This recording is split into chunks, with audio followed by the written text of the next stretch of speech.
Okay, this is the Tammy Faye parked in front of the fire hydrant.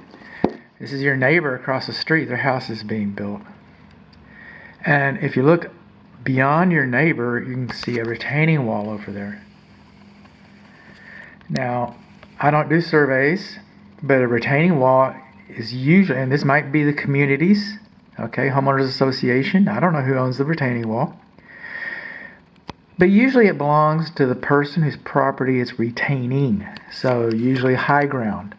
So in theory, okay, for the purpose of this video, that retaining wall would be the house behind its responsibility.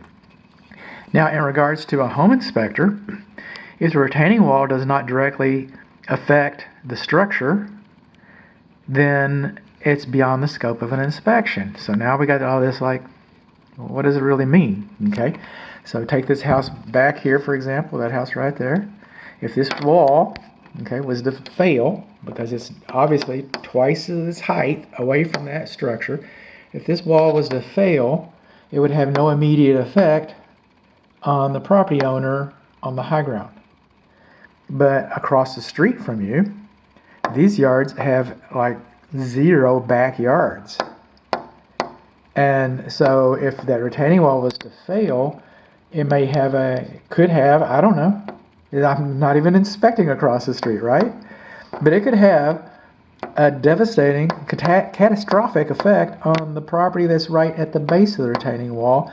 They don't own the retaining wall, or maybe the homeowners association owns the retaining wall, or maybe they do own the retaining wall. I don't know about the retaining wall, but I'm just saying that if I was inspecting that house over there, this retaining wall would have no immediate effect. It would be beyond the scope.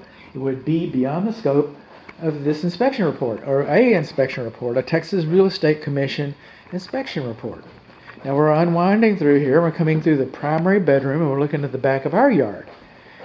We have a similar retaining wall situation in that we've got a retaining wall that's of an approximate size is the one we're viewing across the street. Also, by the way,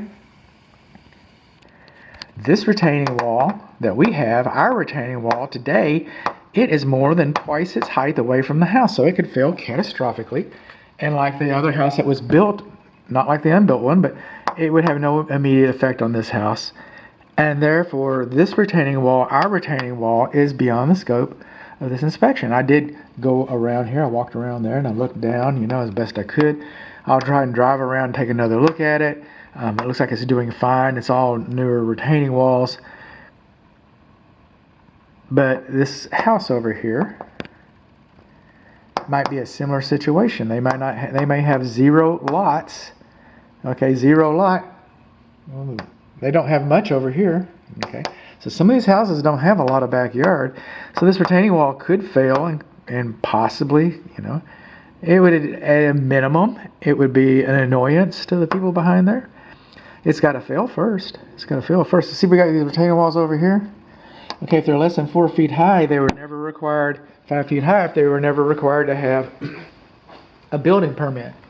Now, they might have had a universal permit for all the retaining wall and the, you know, civil engineering and all those kinds of things. So we might have had something like that going on. But these taller retaining walls, they should have had, and I can't tell, but they should have had a geogrid or some other reinforcement. They should have had different levels of soil compaction and different aggregate grades, and there's all kinds of engineering aspects of a retaining wall that are underground. I can't see. But you do have a retaining wall over there. It is a pretty darn high one. It's farther from this house than twice its height and beyond the scope, but doesn't mean that it doesn't warrant some consideration and some thought. I mean,